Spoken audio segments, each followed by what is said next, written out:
გამარჯობა, თქვენ უყურებთ Microsoft Excel 2016-ის ვიდეო გაკვეთილს თემაზე თუ როგორ გავფილტროთ ტექსტი. ტექსტის ფილტრაციისათვის ბუნებრივია უნდა ჩამოვშალოთ მაგალითად ლექტორების სია, ეს ფაილი შევქმნით ხელოვნურად, ავიღე ლექტორების გვარები, ჩამოვშალოთ და ვხედავთ მაგალითად search-ში. შეგვიძლია მოვნიშნოთ რამდენიმე მათგანი, ან პირიქით მოვხსნათ, დავჭიროთ OK და ცხრილი ავტომატურად შეიგუმშება. ხოლო თუ ჩამოვშლით მაგალითად ამ ბრძანებას მივცემთ select all unclear, ყველა გამოჩნდება კვლავ. თუ მაგალითად ავკრიფავ search-ში და თუ კი შვილი, პირობითად ნახავთ რომ გამოჩნდება გიორგი დათუკიშვილი, ქ დათუკიშვილი, ქეთევან დათუკიშვილი. დავაწვევი OK-ს და გამოჩნდება ყველა ეს მონაცემი, რაც ჩემ ცხრილში არის. ასევე თუ ჩამოვშლი და ავირჩევ search-ში მაგალითად ახურაშვილი და მივცემ ბრძანებას, ანუ ზებნას ახურაშვილი როგორც ჩანს ამ შემთხვევაში არ იძებნება. ამიტომ წავშლი და მოვძებნე მაგალითად სხვას ლორდ ქიფანიძე და ლორდ ქიფანიძე ამ შემთხვევაში ხედავთ რომ არის. თუ მივცემ ბრძანებას OK, დარჩება მხოლოდ ლორდ ქიფანიძე, ხოლო თუ მივცემდი ბრძანებას ლორდ ქიფანიძე და მივცემდი ბრძანებას add current selection-ი, ამ შემთხვევაში დათუკიშვილს დაემატებოდა ლორდ ქიფანიძეს. ასევე გეტყვით რომ ცხრილის კვლავ მთლიანი გამოჩენა select all ღილაკით შესაძლებელია, მივცეთ OK და გამოჩნდება. თუ მაგალითად არ ვიცი კონკრეტულად გვარი, მაგრამ ვიცი სახელი. მაგალითად ქვია გიორგი. გიორგი დავწერე და ნახეთ მოძებნა გიორგი არჩოძე, გიორგი ასათიანი, გიორგი დათუკიშვილი, გიორგი ლობჟანიძე და ასე შემდეგ. მოკლედ შესაძლებელია search-ში მოხდეს ამ კონკრეტული სახელით, მაგრამ არ არის აუცილებელი ეს ტექსტი იყოს თავშივე, ანუ გიორგით იწყებოდეს. მაგალითად თუ ვიცი რომ რამე ტექსტი, ანუ შეიცავს პირობითად ასოებს დარ, აი დარ. აი მაგალითად დარა და დარეჯანი. ეს არის როდესაც ამაზე იწყება. მოდით ახლა ვნახოთ მაგალითად დია. აი ამ შემთხვევაში ვხედავთ ანა დიაკონიძე, մ თედიაშვილი და მზია თედიაშვილი. ანუ სადაც შუაშიც რომ იყოს ეს ასოები გამოჩნდებიან.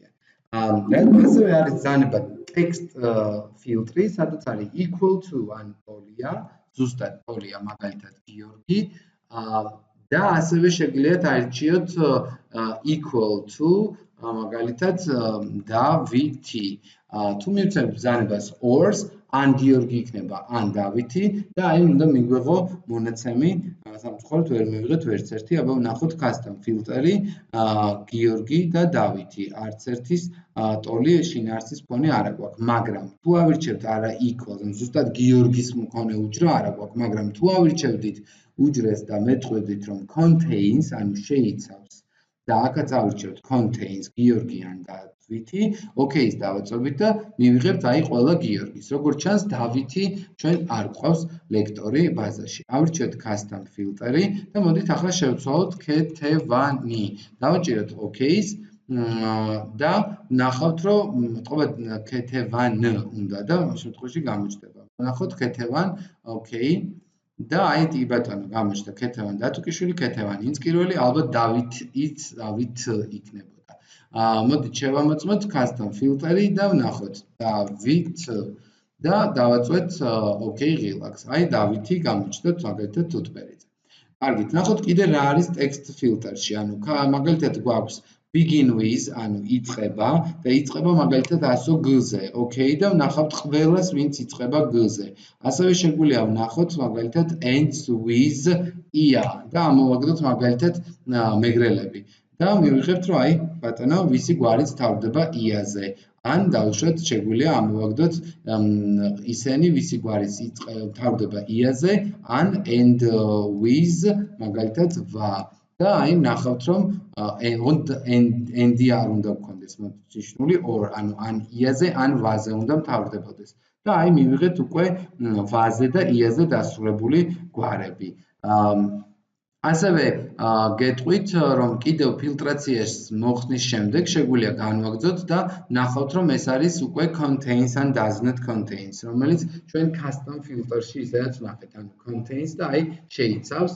მთავარი კიდევ ერთხელ უნდა გახსენებთ არის ის რომ end და ors აქვს ძალიან დიდი მნიშვნელობა. ანუ არ უნდა დაგავიწყდეთ რომ end-ი გულისხმობს იმას რომ ერთმა უჯრამ ორივე პირობა უნდა დააკმაყოფილოს, ხოლო ორმა კი ნიშნავს, რომ თითო უჯრამ ან ერთი ან მეორე პირობა უნდა დააკმაყოფილოს. ეს გახლავთ სულ ტექსტური ფილტრაცია. ჩვენ სხვა ვიდეოებში განვიხილეთ რიცხვითი თარიღის ფილტრაცია და ზოგადად ფილტრაცია. მადლობა ყველაფერთვის.